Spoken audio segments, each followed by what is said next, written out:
मित्रों नमस्कार। देखिए हमारे देश के अंदर में 0.5% ऐसे बच्चे हैं जो स्ट्रीट सड़कों पे रहते हैं और सवाल ये उठता है कि सड़क पे रहने वाले बच्चे वो कोई भी हो सकते हैं, खास करके जो मुसहर समुदाय से आते हैं, जो दलित हैं, जो काफ़ी कमज़ोर तबके के लोग हैं, जिन्हें घर नहीं रहने को, खाने को सही नहीं है और स्कूल जाने के लिए उन्हें कोई बताता नहीं है, तो वो स्ट्रीट पे रह के कैसे जीवन यापन करते हैं। तो उन लोगों को शिक्षा देना हमारे बिहार और हमारे देश के लिए बहुत ही इम्पोर्टेंट हो जाता है।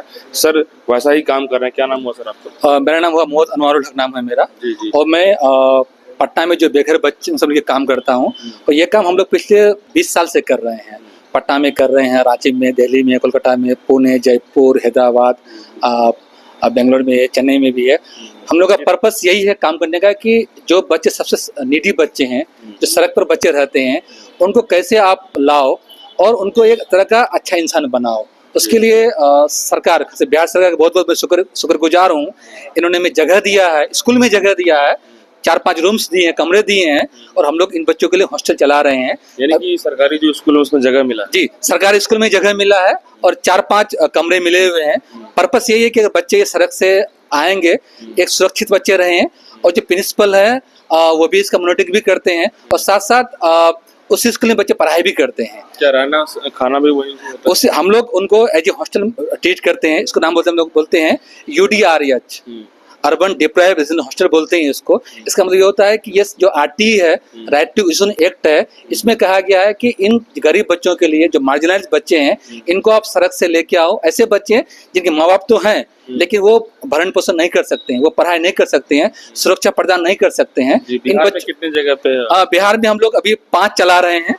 3 लड़कियों के लिए है, 2 लड़कों के लिए है। किस जगह पे? और ये एक हमारा अबनटुल्ला में चलता है, बॉयज के लिए है। कुम्हरार में बॉयज के लिए चल रहा है हमारा। अनिसाबाद स्कूल में गर्ल्स के लिए चल रहा है।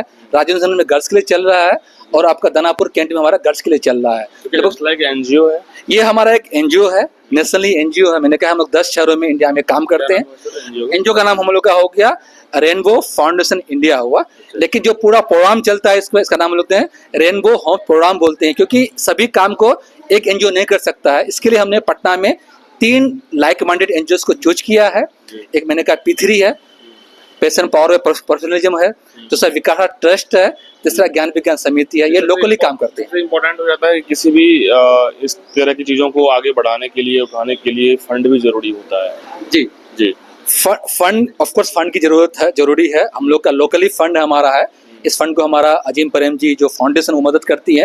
लेकिन उससे बड़ा इम्पोर्टेंट है कि बच्चे का कोच, बच्चों का जो हम जिस वजह से बच्चों को लाए हैं, क्योंकि बच्चे सड़क पर रहते तो उसका सुरक्षा नहीं मिल पाता, उसको खाना नहीं मिल पाता, उसको शिक्षा नहीं मिल पाता। बहुत सारे बेघर बच्चे हैं। पटना की बात करूं तो कम से कम यहाँ 20,000 बच्चे होंगे जो बेघर हैं। और मैं सबसे बड़ी बता रहा हूँ, बिहार सरकार से हेल्प मिलता है? बिहार सरकार से हम लोग को कोई फाइनेंशियल हेल्प नहीं मिलता है। लेकिन मैंने फिर कहा है कि जो हमें जगह दिया है बिल्डिंग का, उसके लिए बहुत बहुत शुक्रगुजार हूँ। और मैं चाहूँगा, सरकार को अपील करना चाहूँगा आपके माध्यम से कि ऐसे और हॉस्टल खुलना चाहिए ताकि जो ऐसे बच्चे रह रहे हैं उसको ही मौका मिले। इस साल हमारे 5 हॉस्टल मिला के 47 बच्चे पास आउट किए। फंड नहीं मिला तो कैसे चलाते होंगे आप लोग? फर्स्ट फंड मैंने कहा कि हम लोग कुछ जो फिलंथ्रेपी संस्थाएं हैं, अजीम प्रेम फाउंडेशन हो गया, वो मदद करती हैं। वो भी NGO है? वो भी एक नहीं, वो CSR है। अजीम प्रेम जो विप्रो कंपनी है उसका CSR है, ऐसे बोलते हैं उसको, अजीम प्रेम फाउंडेशन। वो से हेल्प मिलता है हम लोग को। और साथ साथ जैसे कॉर्पोरेट से मिलता है, जैसे 949 से हम राशन मिल जाता है हम लोग को। लोकली हम लोग को दवाई ले लिए, हम लोग कहीं कैसे कपड़े मिल जाते हैं हम लोग को। तो इंडिविजुअली काफी सपोर्ट मिलता है, बहुत सारे लोग सपोर्ट करते हैं। और साथ साथ सरकार ने हमें बिल्डिंग दिया है, तो ये भी शहर में बिल्डिंग मिलना बहुत बड़ी बात है। अगर आपको घर मिल गया तो आप और कुछ मैनेज कर सकते हो। कितने बच्चे हैं आप लोग की इस फाउंडेशन? फाउंडेशन में हमारे 700 बच्चे मदद ले रहे हैं अभी पूरे देश के अंदर? नहीं, सिर्फ पटना की बात करूं, पटना में 700 बच्चे मदद कर रहे हैं हम लोग। पूरे अगर देश की बात करोगे अगर आप, तो 6000 बच्चे हमारे वो चाहे होम में या हॉस्टल में रह रहे हैं। टोटल अब तक 15,000 बच्चों को हम मदद कर चुके हैं। हम लोग पूरे इंडिया मदद कर चुके हैं। मतलब इसके NGO को पूरा हमारे जो हेड डायरेक्टर से बोर्ड मालिक, मतलब बोस तो बोर्ड होता है, वो पूरा ऑपरेट करता है। लेकिन के अनुराधा जी जो हमारी एग्जीक्यूटिव डायरेक्टर है, जो हैदराबाद में बैठती है, लेकिन हम सब प्रोग्राम मैनेजर है। मैं कुछ सीनियर मैनेजर, प्रोग्राम मैनेजर हूँ। मैं पटना को देखता हूँ, रांची को, दिल्ली के 3 शहर को मैं देखता हूँ।